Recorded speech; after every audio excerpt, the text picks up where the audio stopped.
अस्सलाम वालेकुम दोस्तों, कासिम कविता फार्म की तरफों हसीब ਤੁਹਾਡੀ ਖਿਦਮਤ ਦੇ ਵਿੱਚ ਹਾਜ਼ਰ ਹਾਂ ਜਨਾਬ। ਪਿਛਲੀ ਵੀਡੀਓ ਨੂੰ ਤੁਸੀਂ ਜਿਹੜਾ ਵਾ ਬਹੁਤ ਵਧੀਆ ਰਿਸਪੌਂਸ ਦਿੱਤਾ ਤੇ ਉਸ ਚੀਜ਼ ਨੇ, ਤੁਹਾਡੇ ਪਿਆਰ ਨੇ, ਤੁਹਾਡੇ ਖਲੂਸ ਨੇ ਮੈਨੂੰ ਮਜਬੂਰ ਕਰ ਦਿੱਤਾ ਕਿ ਮੈਂ ਇੱਕ ਹੋਰ ਵੀਡੀਓ ਜਿਹੜੀ ਆ ਉਹ ਤੁਹਾਡੇ ਵਾਸਤੇ ਜਾਂ ਆਪਣੇ ਚੈਨਲ ਦੇ ਉੱਤੇ ਪਾਵਾਂ। ਜਨਾਬ ਮੈਂ ਜਿਸ ਫਾਰਮ ਦੇ ਵਿੱਚ ਮੌਜੂਦ ਹਾਂ, ਇਹ ਵੀ ਜਿਹੜਾ ਵਾ ਇਹ ਅਸੀਂ ਕਾਸ਼ਟ ਕੀਤਾ ਸੀਗਾ ਤਕਰੀਬਨ ਅੱਜ ਤੋਂ 1.5 ਮਹੀਨਾ ਪਹਿਲੇ। ਤੇ ਇਹ ਅਗਰ ਤੁਸੀਂ ਇਹਨਾਂ ਦੀ ਜਿਹੜਾ ਵਾ ਕੈਮਰਾਮੈਨ दिखा सके तो इन्हों की सेहत जी तुम देख सकते हो, माशाल्लाह बड़ी ज़बरदस्त ग्रोथ हो रही है इस बूटे की। अगे ले आओ जनाब, आ पौधे जोड़े जी ये 1.5 महीना इन्हों की उम्र हो चुकी है। ये भी जी रेड लेडी का है तो F1 ताइवान वैरायटी है ये। तो ये जनाब साड़ी काश्त जी इनू आप सितंबर काश्त कह सकते हैं।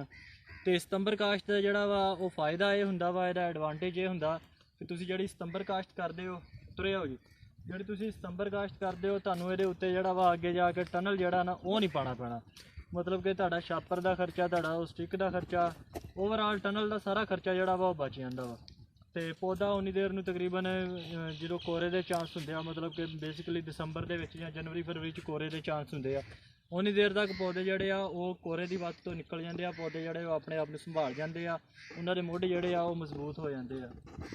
ਤੇ ਉਹ ਫਿਰ ਜਿਹੜਾ ਨਾ ਕੋਰਾ ਉਹ ਪੌਦੇ ਦੇ ਉੱਤੇ ਜ਼ਿਆਦਾ ਅਸਰਅੰਦਾਜ਼ ਨਹੀਂ ਹੁੰਦਾ। ਅੱਗੇ ਆ ਜਾਓ, ਆਹ ਦੇਖੋ ਆ ਪੌਦਿਆਂ ਨੇ ਹੁਣ ਜਿਹੜਾ ਵਾ ਉਹ ਆਪਣੇ ਮੁੱਢ ਜਿਹੜੇ ਆ ਉਹ ਸੰਭਾਲਣੇ ਸ਼ੁਰੂ ਕਰ ਦਿੱਤੇ ਆ ਤੇ ਕਾਫੀ ਮੋਟੇ ਮੁੱਢ ਜਿਹੜੇ ਆ ਉਹ ਪੌਦਿਆਂ ਦੇ ਹੋ ਗਏ ਆ। ਤੇ ਜਿੱਥੇ ਤੱਕ ਗੱਲ ਆ ਖੁਰਾਕ ਦੀ, ਤੇ ਇਹਨੂੰ ਹਜੇ ਤੱਕ ਮੈਂ ਕੋਈ ਖੁਰਾਕ ਨਹੀਂ ਦਿੱਤੀ। ਅਗਰ ਮੈਨੂੰ ਖੁਰਾਕ ਦੇ ਦਿੰਦਾ ਤੇ ਹੋ ਸਕਦਾ ਇਸ ਤੋਂ ਇਹਨਾਂ ਦੀ ਡੈਫੀਨੇਟਲੀ ਜ਼ਬਰਦਸਤ ਗਰੋਥ ਹੋਣੀ ਸੀਗੀ। ਹਾਂ ਅਲਬੱਤਾ ਮੈਂ ਇਹਨਾਂ ਨੂੰ ਖੁਰਾਕ ਜਿਹੜੀ ਆ ਉਹ ਨਹੀਂ ਦੇ ਸਕਿਆ। ਆਹ ਪੌਦੇ ਦਿਖਾਓ। ਤੇ ਇਹ ਥੋੜ੍ਹਾ ਜਿਹਾ ਇਹਦੇ ਵਿੱਚ ਮਿਸਐਡਵਾਂਟੇਜ ਇਹ ਆ ਜਾਂਦਾ ਸਤੰਬਰ ਕਾਸ਼ਤ ਦੇ ਵਿੱਚ ਕਿ ਤੁਹਾਨੂੰ ਜਿਹੜਾ ਵਾ ਉਹ ਵਾਈਟ ਫਲਾਈ 'ਤੇ ਬੜਾ ਕੰਟਰੋਲ ਕਰਨਾ ਪੈਂਦਾ ਵਾ। ਸਫੈਦ ਮੱਖੀ ਜਿਹੜੀ ਆ ਨਾ ਉਹਦਾ ਬਹੁਤ ਜ਼ਿਆਦਾ ਅਟੈਕ ਹੁੰਦਾ ਵਾ।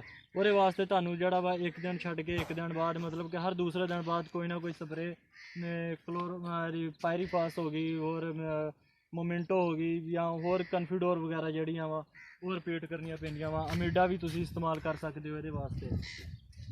ਤੇ ਆਹ ਇੱਕ ਹੋਰ ਗੱਲ ਜਿਹੜੀ ਆ ਮੈਂ ਤੁਹਾਨੂੰ ਦੱਸਦਾ ਜਾਵਾਂ। ਇਹ ਉਸ ਤੋਂ ਬਾਅਦ ਕੁਛ ਲੋਕ ਜਿਹੜੇ ਆ ਉਹ ਜਿਹੜਾ ਵਾ ਕਿਲੋ ਜਿਹੜਾ ਵਾ ਉਹ ਥਾਇਓਫਨੇਟ ਮਿਥਾਈਲ ਜਿਹੜੀ ਆ ਉਹ ਫਲੱਡ ਕਰਦੇ ਆ, ਤੇ ਉਹ ਕੋਈ ਇੰਨਾ ਅਸਰਅੰਦਾਜ਼ ਨਹੀਂ ਹੁੰਦੀ ਫੰਗਸ ਵਾਸਤੇ।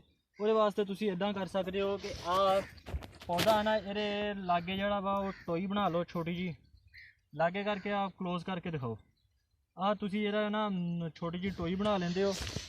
ਤੇ ਇਹ ਹੁਣ ਇਸ ਟੋਈ ਦੇ ਵਿੱਚ ਆ ਜਿਹੜਾ ਦੌਰ ਬਣ ਗਿਆ ਵਾ ਪੌਦੇ ਦੇ ਦੁਆਲੇ, ਇਹਦੇ ਵਿੱਚ ਤੁਸੀਂ ਜਿਹੜਾ ਵਾ ਉਹ ਕੋਈ ਵੀ ਫੰਜੀਸਾਈਡ ਹੋ ਗਿਆ, ਥਾਇਓਫਨੇਟ ਮਿਥਾਈਲ, ਟਾਪਸਨ ਐਮ ਜਾਂ ਕੋਈ ਹੋਰ ਦੂਸਰਾ ਤੀਸਰਾ, ਉਹ ਤੁਸੀਂ ਇੱਕ ਟੈਂਕੀ ਲਵੋ ਪਾਣੀ ਦੀ, ਟੈਂਕੀ ਪਾਣੀ ਦੇ ਨਾਲ ਪਾ ਕੇ ਤੇ ਉਹਦੇ ਵਿੱਚ ਜੇ ਥਾਇਓਫਨੇਟ ਤੁਸੀਂ ਇਸਤੇਮਾਲ ਕਰਨੀ ਆ, ਅਸੀਂ ਜ਼ਿਆਦਾਤਰ ਥਾਇਓਫਨੇਟ ਮਿਥਾਈਲ ਹੀ ਇਸਤੇਮਾਲ ਕਰਦੇ ਹਾਂ।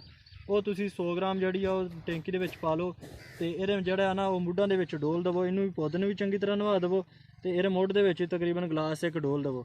ਇਹ ਬੜਾ ਜ਼ਬਰਦਸਤ ਜਿਹੜਾ ਵਾ ਫਾਰਮੂਲਾ ਵਾ, ਬਜਾਏ ਇਸ ਦੇ ਕਿ ਤੁਸੀਂ ਪੂਰੇ ਖੇਤ ਦੇ ਵਿੱਚ ਉਹਨੂੰ ਫਲੱਡ ਕਰੋ ਤੇ ਪੂਰੇ ਖੇਤ ਦੇ ਵਿੱਚ ਉਹਨੂੰ ਜ਼ਾਇਆ ਕਰੋ। ਉਹਦੇ ਨਾਲੋਂ ਬਿਹਤਰ ਇਹ ਆ ਕਿ ਤੁਸੀਂ ਇਹ ਨਾ ਟੈਂਕੀ ਦੇ ਵਿੱਚ ਲੈ ਕੇ ਤੇ ਇਹਦੇ ਵਿੱਚ ਪਾਓਗੇ ਤੇ ਤੁਹਾਡਾ ਇੱਕ ਤਾਂ ਖਰਚਾ ਘੱਟ ਜਾਏਗਾ, ਦੂਸਰਾ ਇਹਦਾ ਰਿਜ਼ਲਟ ਬਹੁਤ ਬਿਹਤਰ ਆਏਗਾ। ਇਹ ਜਿੰਨੀ ਦੇਰ ਤੱਕ ਪੌਦਾ ਤੇਰੀ ਉਮਰ ਤਕਰੀਬਨ 3 ਮਾਹ ਨਹੀਂ ਹੋ ਜਾਂਦੀ, ਉਨੀ ਦੇਰ ਤੱਕ ਤੁਸੀਂ ਆ ਜਿਹੜਾ ਨਾ ਤਰੀਕਾ ਇਹ ਅਪਲਾਈ ਕਰ ਸਕਦੇ ਆ, ਬੜਾ ਜ਼ਬਰਦਸਤ ਆ।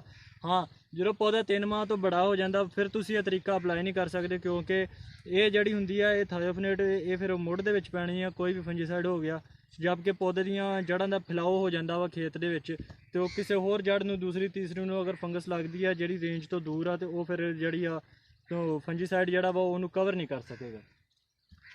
ਤੇ ਇਹ ਹੁਣ ਇਹਨੂੰ ਜਿਹੜਾ ਵਾ ਨਾ ਇਹਦਾ ਵਾਇਆ ਜਿਹੜਾ ਸੀਗਾ ਉਹ ਤਕਰੀਬਨ 9 ਫੁੱਟ ਆ ਖੇਲ ਤੋਂ ਖੇਲਦਾ।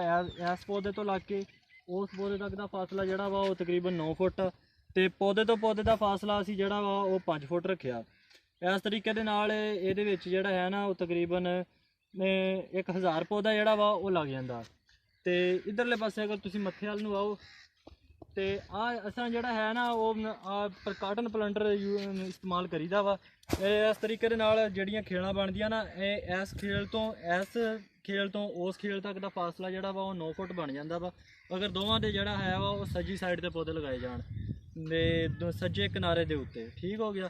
ਤੇ ਆਹ ਜਿਹੜੀ ਦਰਮਿਆਨ ਵਾਲੀ ਖੇਲ ਆ ਇਹਨੂੰ ਅਸੀਂ ਜਿਹੜਾ ਵਾ ਇਹ ਅਮੂਮਨ ਤਕਰੀਬਨ 3 ਤੋਂ 4 ਮਹੀਨੇ ਜਿਹੜਾ ਵਾ ਉਹ ਪਾਣੀ ਨਹੀਂ ਦੇਈਦਾ। ਇਹਦੇ ਨਾਲ 2 ਐਡਵਾਂਟੇਜ ਹੁੰਦੇ ਆ। ਇੱਕ ਤਾਂ ਤੁਸੀਂ ਜਿਹੜੀ ਖੁਰਾਕ ਫਲੱਡ ਕਰਨੀ ਆ ਉਹ ਜਿਹੜੇ ਇਹ ਪੌਦੇ, ਕਿਉਂਕਿ ਇਹਨਾਂ ਦੀਆਂ ਜੜ੍ਹਾਂ, ਆਹ ਵਾਲਾ ਪੌਦਾ ਜਿਹੜਾ ਵਾ ਇਹਦੀ ਜੜ੍ਹ ਹਜੇ ਇੱਥੇ ਤੱਕ ਹੋਏਗੀ, ਜ਼ਿਆਦਾ ਤੋਂ ਜ਼ਿਆਦਾ ਇਹ ਇੱਥੇ ਨਹੀਂ ਪਹੁੰਚੀ ਹੋਏਗੀ। ਖੁਰਾਕ ਇਹਨੇ ਇਹ ਇਸ ਖੇਲ ਤੋਂ ਲੈਣੀ ਆ। ਇਸ ਖੇਲ ਤੋਂ ਅਗਰ ਇਹ ਖੁਰਾਕ ਲਏਗਾ ਤਾਂ ਡੈਫੀਨੇਟਲੀ ਇਹ ਜ਼ਿਆਦਾ ਗਰੋਥ ਕਰੇਗਾ, ਕਿਉਂਕਿ ਇਧਰਲੀ ਸਾਈਡ ਤੇ ਇਹਦੀ ਜਿਹੜੀ ਹੈ ਨਾ ਉਹ ਜੜ੍ਹਾਂ ਨੇ ਹਜੇ ਪਹੁੰਚੀ ਨਹੀਂ ਗਈਆਂ। ਤੇ ਇਧਰਲੇ ਪਾਸੇ ਤੁਸੀਂ ਅਗਰ ਜਿਹੜੀ ਵੀ ਖੁਰਾਕ ਫਲੱਡ ਕਰੋਗੇ ਇਸ ਖੇਲ ਦੇ ਵਿੱਚ ਤੇ ਉਹ ਤੁਹਾਡੀ ਜਿਹੜੀ ਆ ਉਹ ਜ਼ਾਇਆ ਜਾਏਗੀ। ਇਸ ਲਈ ਆਹ ਜਿਹੜੀ ਰੋ ਆ ਨਾ ਇਹਦੇ ਵਿੱਚ ਤੁਸੀਂ ਜਿਹੜਾ ਵਾ ਆਪਣੀ ਖੁਰਾਕ ਜਿਹੜੀ ਆ ਜਾਂ ਕੋਈ ਵੀ ਫੰਜੀਸਾਈਡ ਉਹ ਫਲੱਡ ਕਰੋਗੇ ਤੇ ਉਹ ਜ਼ਿਆਦਾ ਕਾਰਾਮਦ ਜਿਹੜਾ ਵਾ ਪੌਦਿਆਂ ਵਾਸਤੇ ਸਾਬਤ ਹੋਏਗਾ। ਆਹ ਗਰੋਥ ਤੁਸੀਂ ਮਾਸ਼ਾਅੱਲਾ ਇਹਨਾਂ ਪੌਦਿਆਂ ਦੀ ਚੈੱਕ ਕਰ ਸਕਦੇ ਹੋ। ਫਰਵਰੀ ਕਾਸ਼ਤ ਆ ਤੇ ਮਾਸ਼ਾਅੱਲਾ ਬੜੀ ਜ਼ਬਰਦਸਤ, ਫਰਵਰੀ ਕਾਸ਼ਤ ਕਿਹਾ ਤਾਂ ਸਤੰਬਰ ਕਾਸ਼ਤ ਆ ਤੇ ਬੜੀ ਜ਼ਬਰਦਸਤ ਜਿਹੜੀ ਆ ਇਹਨਾਂ ਦੀ ਗਰੋਥ ਉਹ ਹੋ ਰਹੀ ਹੈ।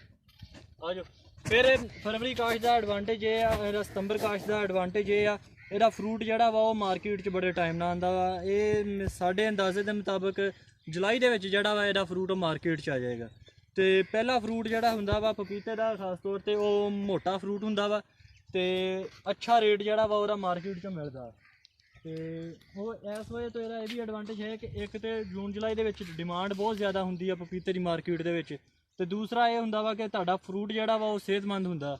ਤੇ ਸਿਹਤਮੰਦ ਫਰੂਟ ਜਿਹੜਾ ਵਾ ਉਹ ਫਿਰ ਆ ਵੀ ਸੀਜ਼ਨ ਦੇ ਵਿੱਚ ਜਾਵੇ ਤੇ ਉਹਨੂੰ ਕਹਿੰਦੇ ਆ ਸੋਨੇ ਤੇ ਸੁਹਾਗਾ ਹੋ ਜਾਣਾ। ਤੇ ਇਹਦਾ ਜਿਹੜਾ ਵਾ ਮਤਲਬ ਕਿ ਬੜਾ ਅੱਛਾ ਰੇਟ ਜਿਹੜਾ ਵਾ ਸਾਨੂੰ ਮਾਰਕੀਟ 'ਚ ਮਿਲਣ ਦੀ ਸੁੱਖ ਵਾ। ਤੇ ਮਜ਼ੀਦ ਅਸੀਂ ਹੁਣ ਇਹ ਇਸ ਤਰ੍ਹਾਂ ਕਰਨਾ ਵਾ ਕਿ ਆਹ ਜਿਹੜੀਆਂ ਖੇੜਾਂ ਵਾ ਇਹਨਾਂ ਨੂੰ ਖ਼ਤਮ ਕਰਨਾ ਵਾ। ਇਹ ਇੱਥੋਂ ਜਿਹੜੀਆਂ ਨਾ ਇਹ ਖੇੜਾਂ ਢਾਹ ਕੇ ਤੇ ਇਹਦੇ ਵਿੱਚ ਜਿਹੜਾ ਵਾ ਇਹ ਕਨਵਰਟ ਕਰ ਦੇਣੀਆਂ ਵਾ, ਤਾਂ ਕਿ ਪੌਦੇ ਨੂੰ ਇਹ ਇੱਥੋਂ ਵੀ ਇੱਕ ਜਿਹੜੀ ਆ ਉਹ ਲਾਈਨ ਬਣਾ ਦੇਣੀ ਆ, ਤਾਂ ਕਿ ਪੌਦੇ ਨੂੰ ਦੋਵਾਂ ਸਾਈਡਾਂ ਤੋਂ ਜਿਹੜਾ ਵਾ ਉਹ ਸੀਪੇਜ ਮਿਲੇ, ਦੋਵਾਂ ਸਾਈਡਾਂ ਤੋਂ ਨਮੀ ਮਿਲੇ ਤੇ ਪੌਦੇ ਦੀ ਗਰੋਥ ਜਿਹੜੀ ਆ ਉਹ ਬਿਹਤਰ ਹੋ ਸਕੇ। ਆਹ ਵਾਲੀ ਜਿਹੜੀ ਆ ਇਹ ਪਹਿਲੇ ਤੇ ਪ੍ਰੋਗਰਾਮ ਇਹ ਸੀਗਾ ਕਿ ਇਹਦੇ ਉੱਤੇ ਪਿਆਜ਼ ਵਗੈਰਾ ਲਗਾਇਆ ਜਾਵੇ, ਲੇਕਿਨ ਹੁਣ ਜਿਹੜਾ ਵਾ ਉਹ ਸਾਡਾ ਪ੍ਰੋਗਰਾਮ ਕੈਂਸਲ ਹੋ ਰਿਹਾ ਵਾ। ਇਹਨੂੰ ਜਿਹੜਾ ਨਾ ਇਹਦੇ ਤੇ ਹੀ ਜਿਹੜਾ ਵਾ ਉਹ ख़त्म करके तो इधरले पास जरा ना पौधे नूं दोवां साइडों तो सीपेज देण दा नमी देण दा प्रोग्राम बनदा पिया। एक होर बड़ी ज़बरदस्त चीज़ जिहड़ी कि असीं इत्थे करदे हां वो पूरे अगे अगे आ जाओ वो मैं तुहानूं दिखाना।